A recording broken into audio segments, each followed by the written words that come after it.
어느 날 문득 가장 가까워야 할 사람의 눈빛이 낯설게 느껴진 적 있으십니까? 평생을 함께 걸어왔다고 믿었던 그 사람이 어느 순간부터는 손을 뻗어도 닿지 않는 어둠 속에 서 있는 것처럼 느껴진 적은 없으십니까? 분명 나는 최선을 다했다고, 남편으로서 책임을 다했고 가족을 위해 모든 것을 바쳤다고 생각했는데 애 안에는 점점 조용해지고 우리의 밤은 설렘이 아니라 의무와 침묵으로 채워지게 되었는지 스스로에게 물어본 적은 없으십니까? 수십 년을 함께 산 부부들 사이에는 아무도 쉽게 꺼내지 못하는 한 가지 진실이 조용히 쌓여 있습니다. 그것은 사랑이 식어서도 정이 없어서도 아닙니다. 오히려 너무 오래, 너무 당연하게 여겨왔기 때문에 보지 못했던 어떤 방식의 문제입니다. 빠르게, 강하게, 분명하게 표현해야 진짜 사랑이라는 오래된 믿음, 결과가 있어야 성공이라는 생각, 그리고 그 믿음이 옳다고 굳게 확신해온 세월. 하지만 혹시 그 확신이 사랑하는 사람의 마음에 아주 작은 균열을 내고 있었다면 어떻겠습니까? 혹시 내가 옳다고 믿어온 방식이 상대에게는 긴장과 두려움으로 다가갔다면 오늘 이 이야기는 누군가를 비난하기 위함이 아닙니다. 오히려 지금 이 순간에도 이유를 모른 채 관계의 벽 앞에서 혼란스러워하고 있는 수많은 부부들에게 조용히 건네는 질문입니다. 사랑은 왜 점점 멀어졌을까요? 그리고 우리는 과연 어디서부터 잘못된 길로 들어선 것일까요? 그 답은 생각보다 가까운 곳, 그러나 가장 쉽게 놓치는 지점에 숨어 있습니다. 대한민국의 많은 남편들은 아내의 몸과 마음이 어떻게 반응하는지 깊이 배울 기회 없이 세월을 건너왔습니다. 남자는 강해야 한다는 말, 머뭇거리면 안 된다는 말, 확실해야 한다는 말이 마치 정답처럼 각인된 채로 말입니다. 얼마 전 상담실에서 만난 63세 김영숙 씨는 오랜 침묵 끝에 떨리는 목소리로 말했습니다. 저는 단 한 번도 편안했던 적이 없었어요. 늘 빨리 끝나기만을 바랐습니다. 그 말이 공기 속에 떨어지는 순간 그 자리에 있던 모두의 숨이 멎는 듯했습니다. 남편 박철수 씨는 누구보다 가정을 위해 헌신한 사람이었습니다. 책임감 강하고 성실하고 무너지지 않으려 애쓴 사람이었습니다.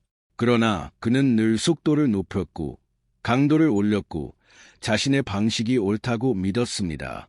아내의 몸이 굳어버리는 순간조차 그는 그것을 반응이라 착각했습니다. 원래 다 그래. 참다 보면 괜찮아져. 그 한마디가 40년의 침묵을 만들었습니다. 상처는 소리 없이 쌓였고 두려움은 습관이 되었으며 친밀함은 점점 의무로 변해갔습니다. 가장 가슴 아픈 사실은 이 이야기가 결코 특별하지 않다는 점입니다. 지금도 수많은 아내들이 비슷한 침묵 속에 있습니다. 혹시 남편을 실망시킬까봐, 혹시 내가 이상한 건 아닐까 자책감아 자신의 감각과 감정을 스스로 지워가고 있는지도 모릅니다. 그리고 남편은 이유를 모른 채 억울함만 쌓아갑니다. 이 어긋남은 그렇게 서로를 향한 오해의 벽을 점점 더 두껍게 만듭니다. 저는 박철수 씨에게 조심스럽게 물었습니다. 혹시 사랑을 나눌 때 목표를 향해 돌진하듯 생각하신 적은 없으십니까? 가장 짧은 시간 안에 가장 강하게 표현해야 한다고 믿으신 건 아닐까요? 그는 단호하게 고개를 끄덕였습니다. 그래야 남자 아닙니까? 그 대답 속에는 한 세대가 짊어지고 온 무게가 담겨 있었습니다. 하지만 바로 그 지점이 전환점이었습니다. 사랑하는 사람의 몸은 정복해야 할 대상이 아니라 귀 기울여야 할 존재라는 사실. 빠른 결과가 아니라 함께 걷는 과정이 핵심이라는 사실. 충분한 준비와 부드러운 배려 없이 다가가는 모든 시도는 상대의 마음의 방어의 벽을 세운다는 사실. 인간의 몸은 긴장하면 다치고 안전하다고 느낄 때 비로소 열립니다. 이것은 의지의 문제가 아니라 구조의 문제이며 기술의 문제가 아니라 태도의 문제입니다. 박철수 씨는 처음으로 고개를 숙였습니다. 나는 한 번도 아내가 편안한지 물어본 적이 없었습니다. 그 고백은 40년 만에 열린 첫 문이었습니다. 그날 이후 그는 속도를 늦추는 연습을 시작했습니다. 대화를 먼저 시작했고 손을 잡는 시간부터 다시 배웠습니다. 그리고 놀랍게도 아내의 표정이 달라지기 시작했습니다. 하지만 이 이야기는 여기서 끝이 아닙니다. 왜냐하면 진짜 변화는 단순한 방법의 수정이 아니라 오래된 믿음을 내려놓는 용기에서 시작되기 때문입니다. 이제 여러분께 묻고 싶습니다. 우리는 가론 사랑을 얼마나 이해하고 있었을까요? 혹시 여전히 결과에만 집착하며 가정을 건너뛰고 있지는 않습니까? 사랑은 속도가 아니라 호흡입니다. 힘이 아니라 온기입니다. 상대가 안전하다고 느낄 때, 존중받고 있다고 느낄 때, 그때 비로소 관계는 다시 살아납니다. 그러나 여기서 더 중요한 질문이 남아 있습니다. 만약 지금 이 순간에도 배우자의 마음속에는 아직 말하지 못한 두려움이 남아있다면 어떻게 하시겠습니까? 혹시 우리가 사과해야 할 시간은 이미 너무 늦어버린 것은 아닐까요? 아니면 아직 늦지 않았을까요? 수십 년의 침묵도 단 한 번의 진심 어린 대화로 흔들릴 수 있습니다. 하지만 그 대화를 시작할 용기는 오직 여러분만이 낼 수 있습니다.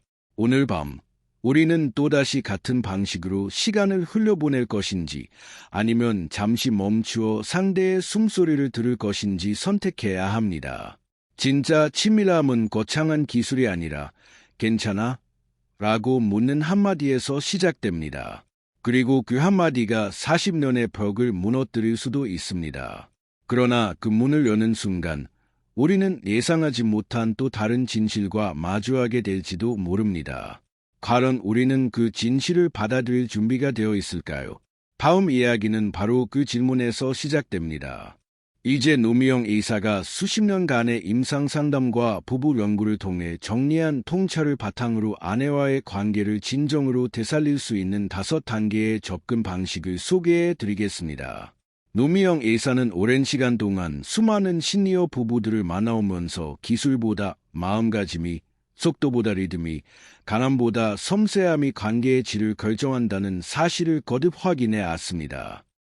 오늘 제가 전해드리는 이야기는 그 오랜 경험에서 길어 올린 것입니다. 첫 번째 단계는 천천히 노크하는 것입니다. 절대로 처음부터 목표 지점을 향해 직진하지 마십시오. 그것이 가장 흔하고 가장 치명적인 실수입니다. 먼저 가장 바깥쪽 허벅지와 맞닿은 부드러운 살에서부터 따뜻하고 가벼운 입술로 시작하십시오. 아직 혀를 사용하지 않아도 됩니다. 오직 입술로만 마치 나비가 꽃잎의 사뿐히 안듯이 가볍고 조심스럽게 다가가십시오.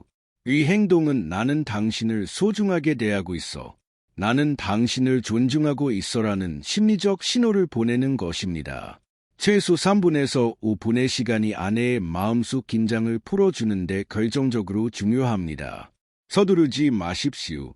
이 시간은 낭비가 아닙니다. 가장 중요한 투자입니다. 두 번째 단계는 주변을 천천히 탐색하는 것입니다. 이제 혀를 사용할 시간입니다. 하지만 혀끝을 뾰족하게 세우지 마십시오. 혀를 넓고 평평하게 만들어 전체 면을 사용하는 것이 핵심입니다. 바깥쪽과 안쪽 경계 부위 그리고 그 주변부를 마치 보드로 그림을 그리듯 아주 천천히 깃털리 살결을 스치듯 쓸어내리십시오. 힘을 완전히 빼고 일정한 리듬을 유지하면서 아내의 몸이 어느 부위에서 더 민감하게 반응하는지 조용히 살펴보십시오.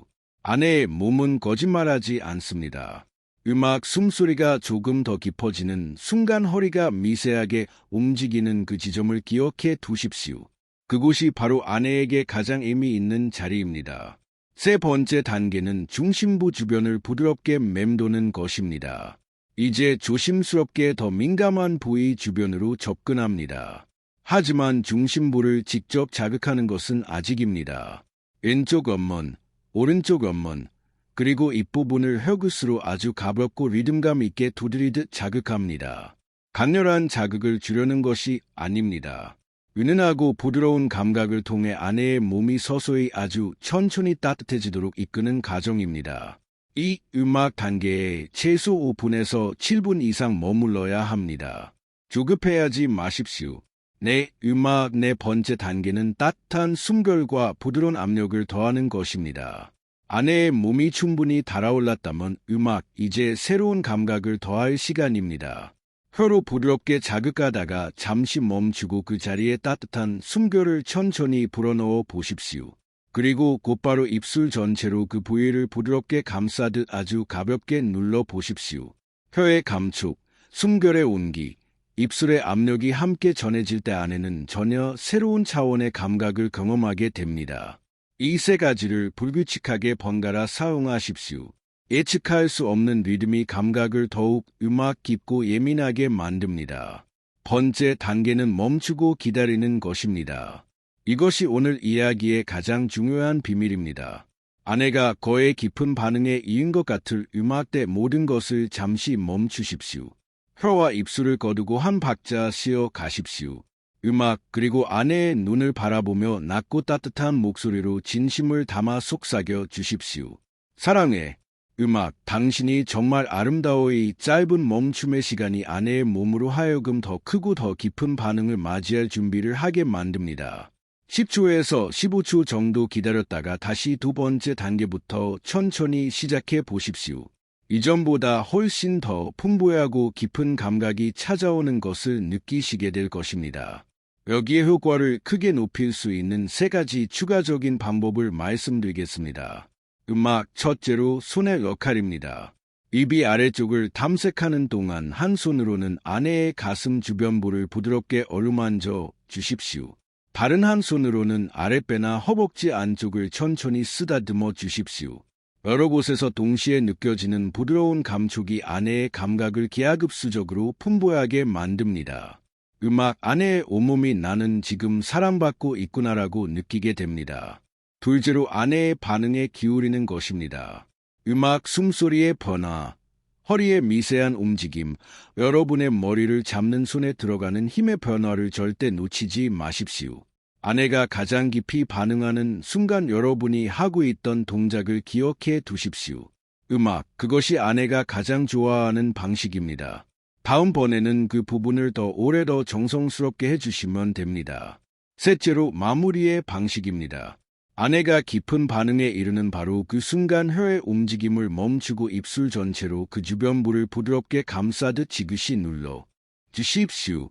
동시에 손바닥으로 아내의 아랫배를 시계 방향으로 천천히 원을 그리며 마사지해 주십시오. 깊은 음악 반응이 지나간 후에도 최소 1분에서 2분간은 그 자세와 따뜻함을 유지해 주십시오. 갑자기 멈추거나 돌아서면 아내의 여운이 순식간에 사라지고 오히려 허전함만 남습니다. 음악, 천천히 부드럽게 마무리하는 것이 중요합니다. 하지만 여러분 아무리 섬세한 방법을 알고 있다 하더라도 잘못된 마음으로 접근한다면 음악 오히려 또 다른 상처가 될 수 있습니다. 노미영 의사는 이 점을 항상 가장 먼저 강조합니다. 반드시 음악 지켜야 할 세 가지 원칙이 있습니다. 첫째, 청결은 사랑의 가장 기본적인 표현입니다. 음악, 반드시 샤워를 하고 양치질을 하십시오. 손톱도 짧고 매끄럽게 다듬으십시오. 사소해 보이는 이 준비가 아내에게는 당신을 위해 준비했어라는 무언의 메시지가 됩니다. 둘째, 음악 결과에 대한 집착을 내려 놓으십시오.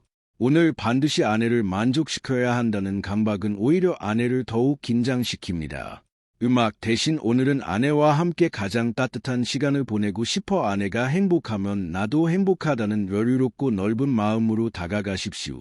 결과가 아니라 과정을 진심으로 즐길 때 오히려 더 깊고 아름다운 결과가 자연스럽게 찾아옵니다.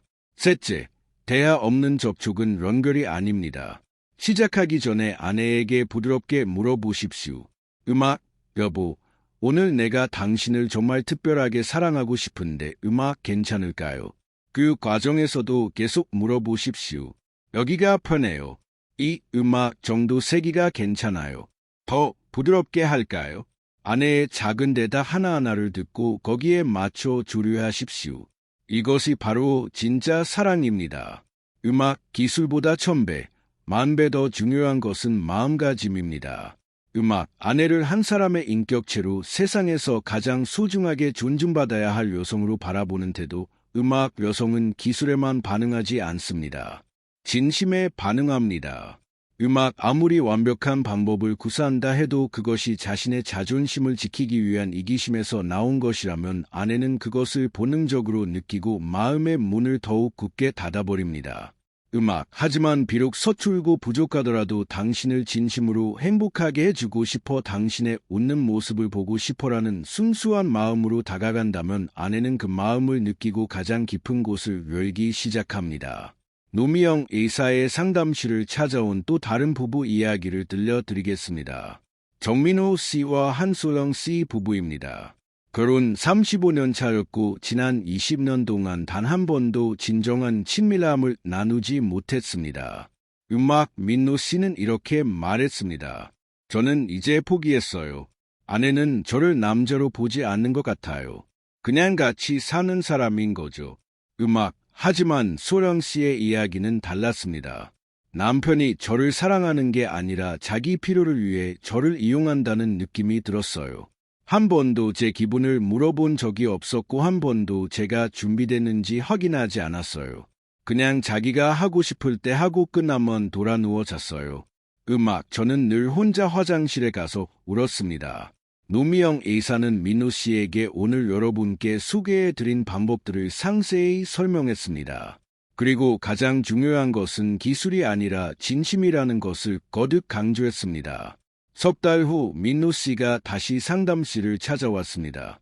그의 얼굴은 완전히 달라져 있었습니다. 선생님, 저는 35년 동안 아내를 전혀 몰랐다는 걸 처음으로 깨달았습니다. 음악, 아내가 제 앞에서 울면서 고마워. 당신이 이렇게 나를 소중하게 대해준 적이 없었어라고 음악 말했어요. 저도 함께 울었습니다. 그 후 두 분은 20년 만에 다시 따뜻한 관계를 회복했고 지금은 주말마다 손을 잡고 산책을 다니는 행복한 부부가 되었습니다. 여러분도 할 수 있습니다. 나이는 중요하지 않습니다. 60대든 70대든 심지어 80대라 하더라도 진심과 배려만 있다면 아내와 다시 사랑에 빠질 수 있습니다. 혹시 이런 걱정을 하시는 분들도 계실 겁니다. 나는 체력이 약한데 이렇게 오래 할 수 있을까? 음악 걱정하지 마십시오. 이것은 체력의 문제가 아니라 마음의 문제입니다. 힘을 쓰는 것이 아니라 부드럽게 다루는 것이기 때문에 체력이 약하셔도 충분히 할 수 있습니다. 허리가 불편하시다면 편안한 자세를 찾으시면 됩니다. 음악 중요한 것은 자세나 방법의 완벽함이 아닙니다. 당신을 행복하게 해주고 싶다는 그 한결같은 마음입니다. 그리고 한 가지 더 말씀드리고 싶은 것이 있습니다. 음악 오늘 알려드린 방법들을 실천하시면 여러분에게도 놀라운 변화가 찾아옵니다. 많은 남성분들이 나이가 들면서 나는 이제 남자로서 힘이 없어라고 자신감을 잃습니다. 음악 하지만 아내를 진심으로 만족시켰을 때 아내가 여러분의 품에 안겨 행복해하는 모습을 보았을 때 여러분은 다시 한 사람으로서의 자신감과 활력을 되찾게 됩니다. 진짜 강함은 힘이 세거나 빠른 것이 아닙니다. 사랑하는 사람을 행복하게 만들 수 있는 능력 그것이 진짜 강함입니다. 또한 이렇게 친밀한 관계가 회복되면 부부 사이의 모든 것이 함께 달라집니다. 대화가 늘어나고 함께 웃는 시간이 많아지고 서로를 바라보는 눈빛이 달라집니다. 손을 잡고 걷는 것만으로도 음악 가슴이 두근거리던 젊은 시절의 그 감정이 다시 돌아옵니다. 부부의 친밀함은 단순히 음악, 육체적인 만족만을 의미하는 것이 아닙니다. 그것은 우리는 여전히 서로를 사랑하고 있구나. 우리는 여전히 하나라는 확인의 과정입니다. 그 확인이 있을 때 부부는 진정으로 행복해질 수 있습니다. 음악 노미영 A사는 수많은 시니어 부부들을 만나오면서 이것을 깨달았다고 합니다. 행복한 노년을 보내는 부부와 그렇지 않은 부부의 가장 큰 차이는 바로 친밀감이었습니다. 친밀감이 살아있는 부부는 손을 잡고 서로를 안아주고 땀에 가볍게 입을 맞추고 사랑한다고 말합니다. 그들의 눈빛은 살아있고 웃음소리가 집안을 가득 채웁니다. 음악 하지만 친밀감이 사라진 부부는 같은 집에 살면서도 서로에게 무관심하고 대화가 없고 그저 하루하루를 의무처럼 살아갑니다. 그들의 눈빛은 공허하고 집안은 침묵으로 가득 차 음악이 있습니다. 여러분은 어떤 노년을 보내고 싶으십니까? 아내와 손을 잡고 웃으며 사랑을 나누는 행복한 노년을 보내고 싶으십니까? 그 선택은 바로 오늘 밤부터 시작됩니다. 오늘 밤 용기를 내어 아내의 손을 잡아 보십시오. 그리고 이렇게 말해 보십시오. 여보, 미안해. 내가 그동안 당신을 제대로 사랑하지 못했던 것 같아. 당신이 원하는 게 뭔지, 당신이 좋아하는 게 뭔지 한 번도 제대로 물어본 적이 없었어. 오늘부터 다시 시작하고 싶어. 당신을 세상에서 가장 행복한 사람으로 만들어주고 싶어. 나를 용서해 줄 수 있을까? 이 음악이 한마디가 여러분의 부부 관계를 완전히 바꿀 수 있습니다. 처음에는 아내가 놀라거나 의아해할 수도 있습니다. 갑자기 일어나고 물을 수도 있습니다. 하지만 진심은 반드시 전해집니다. 여러분의 눈빛과 목소리에 담긴 진심을 아내는 느낄 것입니다. 그리고 조심스럽게 천천히 마음의 문을 열기 시작할 것입니다. 자신의 무지를 인정하는 용기와 아내를 다시 진심으로 사랑하려는 의지. 이 두 가지만 있다면 여러분은 반드시 변할 수 있습니다. 그리고 여러분의 부부 관계도 반드시 변할 수 있습니다. 미루지 마십시오. 다음에 해야지, 나중에 기회가 되면이라고 미루지 마십시오. 우리에게 남은 시간은 생각보다 많지 않을 수도 있습니다. 바로 오늘 밤부터 시작하십시오. 기억하십시오. 진짜 최고의 활력은 어떤 약도 없습니다. 그것은 여러분이 아내를 향해 내미는 사랑과 배려와 존중 속에 있습니다. 그것이 여러분에게 다시 생기와 기쁨을 돌려줄 것입니다. 다시 한번 강조합니다. 사랑하는 사람의 몸은 정복해야 할 곳이 아닙니다. 함께 영원히 가꾸어야 할 아름다운 정원입니다. 힘으로 파고드는 곳이 아니라 사랑으로 초대받아 들어가는 곳입니다. 오늘 밤 아내의 손을 잡고 그 아름다운 정원을 천천히 정성껏 함께 산책해 보시기 바랍니다. 서두르지 말고 조급해하지 말고 그저 함께 걷는 그 시간 자체를 즐기십시오. 함께 걷는 그 과정이 여러분이 도달해야 할 가장 중요한 목적지입니다. 30년, 40년, 50년을 함께 살아온 부부라면 이제는 서로의 몸과 마음을 진정으로 이해하고 사랑할 때입니다. 남은 인생을 손을 잡고 행복하게 함께 걸어갈 때입니다. 여러분의 용기 있는 첫걸음을 진심으로 응원합니다. 여러분의 밤이 사랑과 따뜻함으로 가득 차기를 간절히 바랍니다. 오늘 이 이야기를 듣고 실천해 보실 분들이 계시다면 댓글에 숫자 1 또는 3을 남겨주십시오. 그 한 글자가 같은 고민을 하고 있는 다른 분들에게 나만 이런 고민을 하는 게 아니구나, 나도 변할 수 있구나라는 용기와 희망이 될 수 있습니다. 좋아요와 알림 설정을 두시면 여러분의 부부 관계를 더욱 깊이 변화시킬 이야기들이 계속해서 전해질 것입니다. 대화법, 갈등, 해결, 서로를 더 깊이 이해하는 방법 등 여러분의 노년을 행복하게 만들 모든 이야기를 계속 나누겠습니다. 사랑은 나이와 상관없습니다. 60대든 70대든 80대든 진심으로 사랑한다면 여러분은 다시 가슴 뛰는 사랑을 할 수 있습니다. 오늘이 그 시작입니다. 용기를 내십시오. 아내에게 다가가십시오. 진심을 전하십시오. 여러분의 번화와 행복한 노년을 진심으로 응원하겠습니다. 끝까지 함께해 주셔서 진심으로 감사합니다. 여러분 모두 건강하시고 사랑이 가득한 아름다운 밤 되시기를.